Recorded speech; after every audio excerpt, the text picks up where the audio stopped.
आप सभी को मेरा नमस्कार। स्वागत है आपका अपने चैनल सुनहरी कहानियाँ में।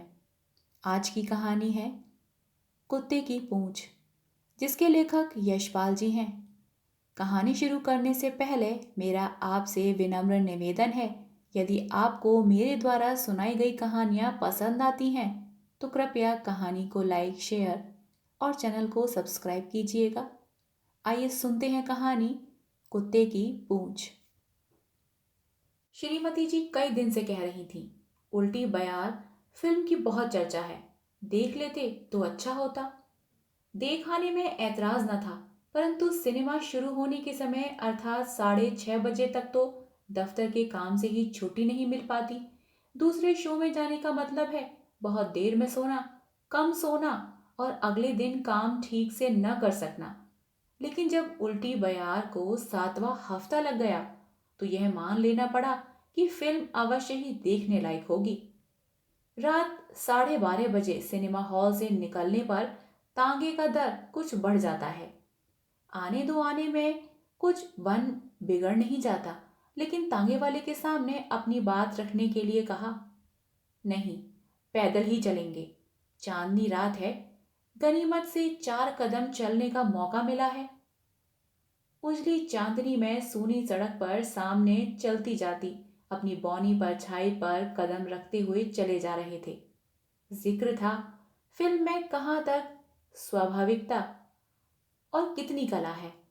कला के विषय में स्त्रियों से भी बात की जा सकती है, खासकर जब परिचय नया हो, परंतु स्वयं अपनी स्त्री से, जिसे आदमी रग रोए से पहचानता हो, बहस या विचार, अदल बदल, लेन देन, विनिमय का क्या मूल्य। श्रीमती को शिकायत है, दुनिया भर के सैकड़ों लोगों से बहस करके भी मैं उनसे कभी बहस नहीं करता। मैं उन्हें किसी योग्य नहीं समझता। इस अभियोग का बहुत माकूल जवाब मैंने सोच डाला। जिस आदमी से विचारों की पूर्ण एकता हो, उससे बहस कैसी। इस उत्तर से श्रीमती को बहुत दिन तक संतोष रहा कि चतुर समझे जाने वाले पति के समान विचार के कारण वे भी चतुर हैं, परंतु दूसरों पर बहस की संगीन चला सकने के लिए पति नाम के रेत के बोरे पर कुछ अभ्यास करना भी तो जरूरी होता है। इसीलिए एक दिन खींच कर बोली, बहस न सही, आदमी बात तो करता है, हमसे कभी कोई बात ही नहीं करता। सो पति होने का टैक्स चुकाने के लिए अपनी स्त्री के साथ कला का जिक्र कर चांदनी रात का खून हो रहा था। मैं कह रहा था और वे हूं हूं करके हामी भर रही थी। अचानक वे पुकार उठी, ये देखा। स्त्री के सामने कला की बात करने की अपनी समझदारी पर दांत पीस कर रह गया। सोचा वह बात हुई, राजा कहानी कहे, रानी जूं टटोले। देखा, हलवाई की दुकान थी, सौदा उठ चुका था, बिजली का एक बल्ब अभी जल रहा था। लाला दुकान के तख्त पर चिला मुलट कर दीवार से लगे औंघा रहे थे। नीचे सड़क पर कढ़ाई ईंट के सहारे टिका कर रखी गई थी। उसे मांजने के प्रयत्न में एक छोटी उम्र का लड़का उसी में सो गया था। कालिक से भरा जूना उसके हाथ में थमा था और उसकी बाह फैली हुई थी। दूसरा हाथ कड़े को थामे था। कढ़ाई को घिसते घिसते लड़का औंधा गया और फैली हुई बाह पर सिर रख सो गया। एक कुत्ता कढ़ाई के किनारे बच रही मलाई को चाट रहा था। मैं देखकर परिस्थिति समझने का प्रयत्न कर रहा था कि श्रीमती जी ने पिघले हुए स्वर में क्रोध का पुट देकर कहा, देखते हो जुल्म, क्या तो बच्चे की उम्र है और रात के 1 बजे तक यह कढ़ाई, जिसे वह हिला नहीं सकता, उससे मजाई जा रही है। मेरी बाहों में डाले हुए हाथ पर बोझ दे वे कढ़ाई पर झुक गई और लड़के की बाह को हिला उसे पुचकार कर उठाने लगी। लड़का नींद से चौंक कर झपाटे से कढ़ाई में जून के रगड़े लगाने लगा, परंतु श्रीमती जी के पुचकारने से उसने नींद भरी आंख उठाकर उनकी ओर देखा। मेरी इस बात को अपने समझने योग्य भाषा में प्रकट करने के लिए वे बोली, हाय, कैसे पत्थर दिल होते हैं जो इस उम्र के बच्चों को इस तरह बेच डालते हैं। और इस राक्षस को देखो, बच्चे को मेहनत पर लगा, खुद सो रहा है। फिर बच्चे को पुचकार कर साथ चलने के लिए पुकारने लगी। इस गुलगपाड़े से लाला की आंख खुल गई। नींद से भरी लाल आंखों को झपकते हुए लाला देखने लगे, पर इससे पहले कि वे कुछ समझे या बोल पाए, श्रीमती जी लड़के का हाथ थामे ले चली। फिल्म और कला की चर्चा श्रीमती जी की करुणा और क्रोध के प्रवाह में डूब गई। कानूनी पेशा होने के कारण कानून की जिद का ख्याल आया। समझाया, कम उम्र बच्चों को उसके माँ बाप की अनुमति के बिना इस प्रकार खींच ले जाने से पुलिस के झंझट में पड़ना होगा। राजा और समाज के कानून से जबरदस्त कानून है स्त्रियों का। पति को बिना किसी हिल्लो हुज्जत के स्त्री के सब हुक्म मानने ही पड़ते हैं।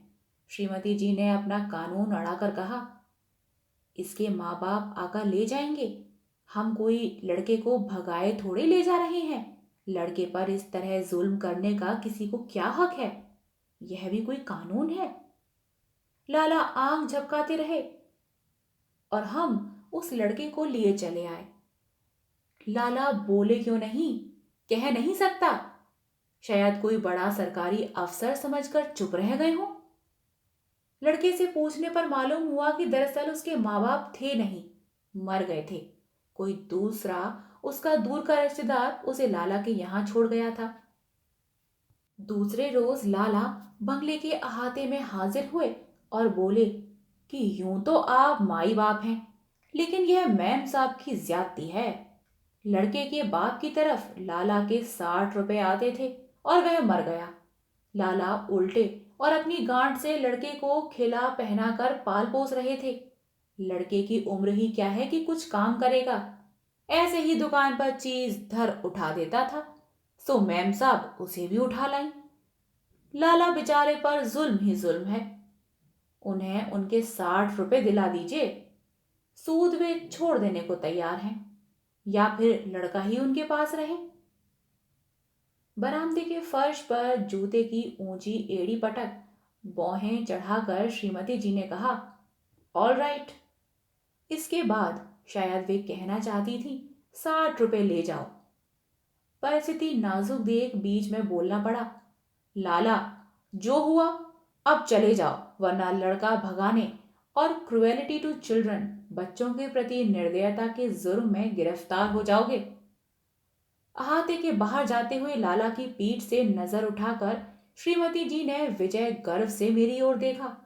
उनका अभिप्राय था, देखो तुम खामखा डर रहे थे, हमने कैसे सब मामला ठीक कर दिया। तुम कुछ भी समझ नहीं सकते। लड़के का नाम था हरुआ। श्रीमती ने कहा, यह नाम ठीक नहीं, नाम होना चाहिए हरीश। लड़के की कमर पर केवल एक अंगूछा मात्र था। शेष शरीर ढका हुआ था मैल के आवरण से। सिर के बाल गर्दन और कानों पर लटक रहे थे। लाइफ बॉय साबुन के झाग में घुल घुल कर वह मैल बह गया और हरीश सांवला सलोना बालक निकल आया। दरबान के साथ सैलून में भेजकर उसके बाल भी छटवा दिए गए। बिशु के लिए नई कंघी मंगाकर पुरानी हरीश के बालों में लगा दी गई। बिशु के कपड़े भी हरीश के काम आ सकते थे, परंतु लड़कों में 4 बरस का अंतर काफी रहता है।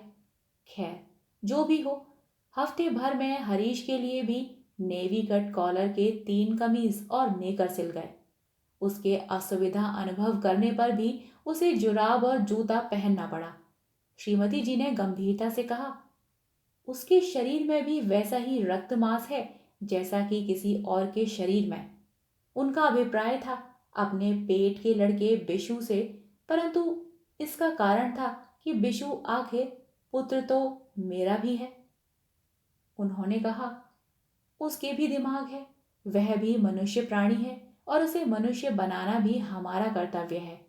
हरीश के कोई काम स्वयं कर देने पर प्रसन्नता के समय वे मेरा ध्यान आकर्षित कर कहती, लड़के में स्वाभाविक प्रतिभा है, यदि उसे अवसर मिले तो वह क्या नहीं कर सकेगा।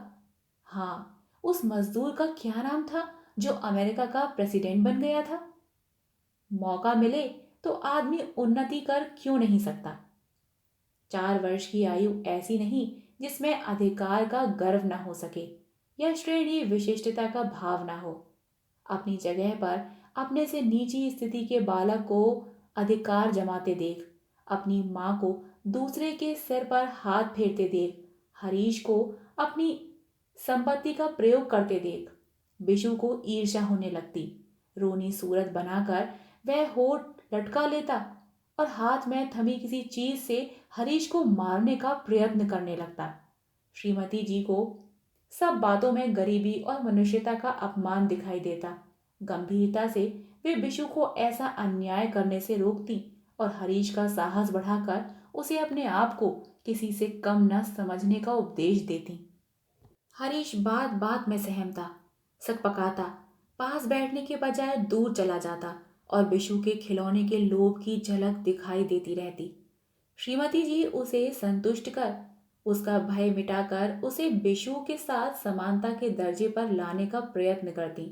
कई दफे उन्होंने शिकायत की कि मेरे स्वर में हरीश के लिए वह अपनापन क्यों नहीं आ पाता जो आना चाहिए, जैसे बिशु के लिए है। इस मामले में कानून का हवाला या वकालत की जरह मेरी मदद नहीं कर सकती थी, इसीलिए चुप रहने के सिवाय चारा न था। हरीश के प्रति सहानुभूति, उसे मनुष्य बनाने की इच्छा रखते हुए भी मैं श्रीमती जी को इस बात का विश्वास न दिला सका। हरीश के प्रति उनकी वात्सल्यता और प्रेम मेरी पहुंच से एक बालिस्त ऊंचा ही रहता। श्रीमती जी को शिकायत थी कि हरीश आकर अधिकार से उनके पास क्यों नहीं जरूरत की चीजों के लिए जिद करता है। उन्हें ख्याल था कि इन सब का कारण मेरा भय ही था। एक दिन बुद्धिमानी और गहरी सूझ की बात करने के लिए उन्होंने सुनाकर कहा, पुरुष सिद्धांत और तर्क की लंबी लंबी बातें कर सकते हैं, परंतु हृदय को खोलकर फैला देना उनके लिए कठिन है। सोचा श्रीमती जी को समानता की भावना के लिए उत्साहित कर उन्हें अपना बड़ापन अनुभव कराने के लिए मैं अवसर पेश नहीं कर पाता हूँ, यही मेरा कसूर है।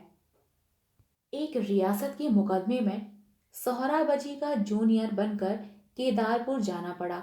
उम्र बढ़ जाने पर प्रणय का अंकुश तो उतना तीव्र नहीं रहता, पर घर की याद जवानी से भी अधिक सताती है।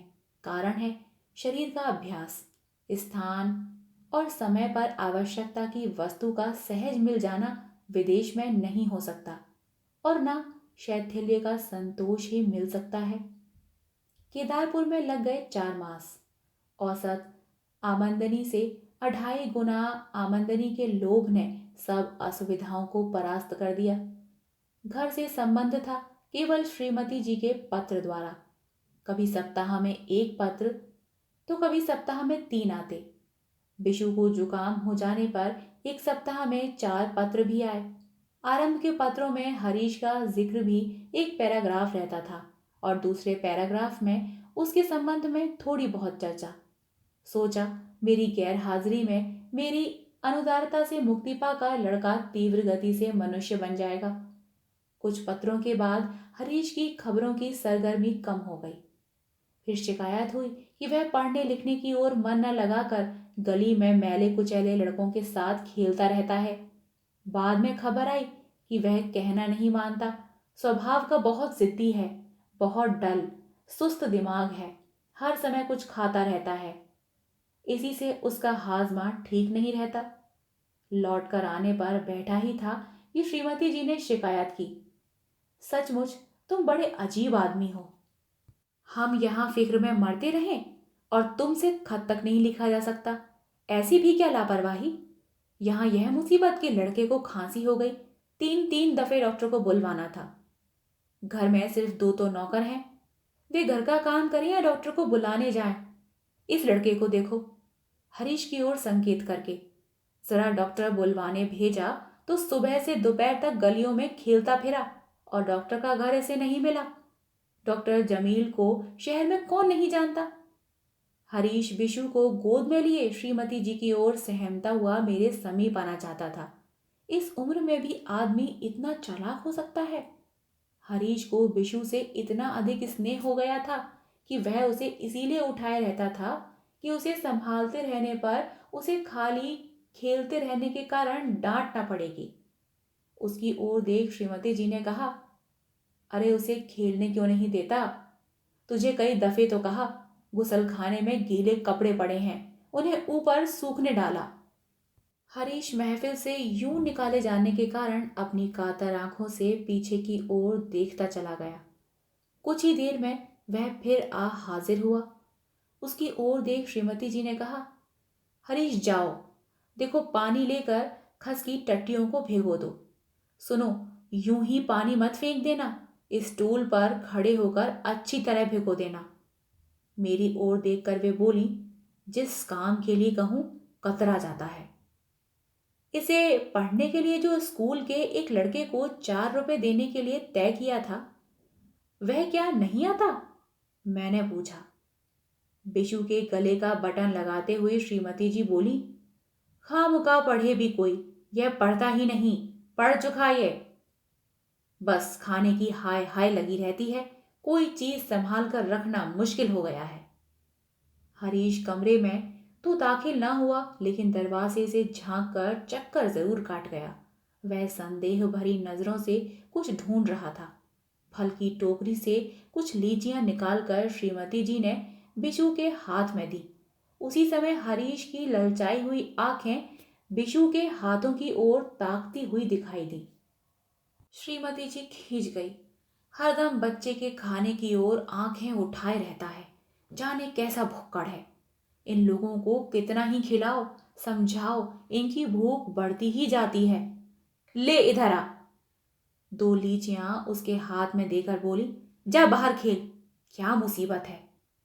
उसी शाम को एक और मुसीबत आ गई। जो कपड़े हरीश ने सुबह सूखने डाले थे, वे हवा में उड़ गए। श्रीमती जी ने भन्ना कर कहा, तुम ही बताओ, मैं क्या करूं इसका। वही बात हुई ना कि कुत्ते का गू न लीपने का न थापने का। अच्छी बला गले पड़ गई। समझाने से समझता भी तो नहीं। इसकी सोहबत में बिशु ही क्या सीखेगा। कोई भला आदमी आए, सिर पर आकर सवार होता है। स्कूल भिजवाया तो वहां पढ़ता नहीं, लड़कों से लड़ता है, अपने आगे किसी को समझता थोड़े ही है। तुमने उसे लाट साहब बना दिया है। कमजाद कहीं अपनी आदत से थोड़े ही जाता है। क्या उत्तर देता, बात टाल गया। फिर दूसरे समय श्रीमती जी ने बिशु को उठाकर गोद में दे दिया। वे देखना चाहती थी कि बिशु मेरी गोद में बैठने से कैसा जान पड़ता है। उस समय हरीश भी दौड़कर आया और बिल्कुल सटकर खड़ा हो गया। पोज का यूं बिगड़ जाना श्रीमती जी को न भाया। सुनाकर बोली, बंदर को मुंह लगाने से वह नाचेगा ही तो। इन लोगों के साथ जितनी भलाई करो उतना ही सर पर आते हैं। यह कोई आदमी थोड़ा ही है। कह नहीं सकता हरीश कितना समझा और कितना नहीं, पर इतना वह जरूर समझा कि बात उसी के बारे में थी और उसके प्रति आदर की नहीं थी। इतना तो पालतू कुत्ता भी समझ जाता है। गले का स्वर ही यह सब प्रकट कर देता है। हरीश कतरा कर चला गया और मुंडेर पर ठोड़ी रख गली में झांकने लगा। कोई ऐसा ढंग सोचने लगा कि अपनी बात भी कह सकूं और श्रीमती को भी विरोध न जान पड़े। कहा, जानवर को आदमी बनाना बहुत कठिन है। उसे पुचकार कर बुलाने में बुरा नहीं मालूम होता, क्योंकि उसमें दया करने का संतोष होता है। परंतु जब जानवर स्वयं ही पंजे गोद में रख मुंह चाटने का प्रयत्न करने लगता है, तो अपना अपमान जान पड़ने लगता है। आवाज गर्म कर श्रीमती जी बोली, तो मैं कब कहती हूं। उन्हें बात पूरी न करने देता तो जाने कितना लंबा बयान और जिरह सुननी पड़ती। इसीलिए झट से बात काटकर बोला, ओहो, तुम्हारी बात नहीं, मैं बात कर रहा हूं यह सरकार और मजदूरों के झगड़े की। मन में भर गए क्रोध को एक लंबी फुफकार में छोड़ उन्होंने जानना चाहा, मैं बहाना तो नहीं कर गया। इसीलिए पूछा, सो कैसे? उत्तर दिया, यही, सरकार मजदूरों की भलाई के लिए कानून पास करती है और जब मजदूरों का हौसला बढ़ जाता है, वे खुद ही अधिकार मांगने लगते हैं, तब सरकार को उनका आंदोलन दबाने की जरूरत महसूस होने लगती है। श्रीमती जी को विश्वास हो गया कि किसी प्रकार का विरोध मैं उनके व्यवहार के प्रति नहीं कर रहा। बोली, तभी तो कहते हैं कुत्ते की पूंछ 12 बरस नली में रखी पर सीधी नहीं हुई। हाँ, उस रोज वो लाला 60 रुपए की धमकी दे रहा था, बनिया ही ठहरा। कहीं सूद भी गिनने लगे तो जाने रकम कहाँ तक पहुंचे। इस झगड़े में पड़ने से लाभ। श्रीमती जी का मतलब तो समझ गया, परंतु समझकर आगे उत्तर देना ही कठिन था। इसीलिए उनकी तरफ विस्मय से देखकर पूछा, क्या मतलब तुम्हारा? कुछ नहीं। श्रीमती जी झुंझला उठी। उन्हें झुंझलाहट थी मेरी कम समझी पर, और कुछ झेप थी जानवर को मनुष्य बना देने के असफल अभिमान पर। मैं जानता हूं। बात दब गई, टली नहीं। कल फिर यह प्रश्न उठेगा, परंतु क्या किया जाए? कुत्ते की पूंछ एक दफे काट लेने पर उसे फिर से उसी जगह लगा देना कैसे संभव हो सकता है? और मनुष्यता का चस्का एक दफे लग जाने पर किसी को जानवर बनाए रखना भी तो संभव नहीं।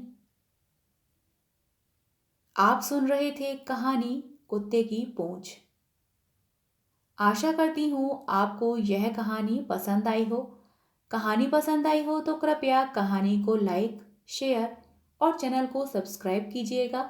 मिलते हैं एक नई कहानी के साथ, तब तक के लिए धन्यवाद।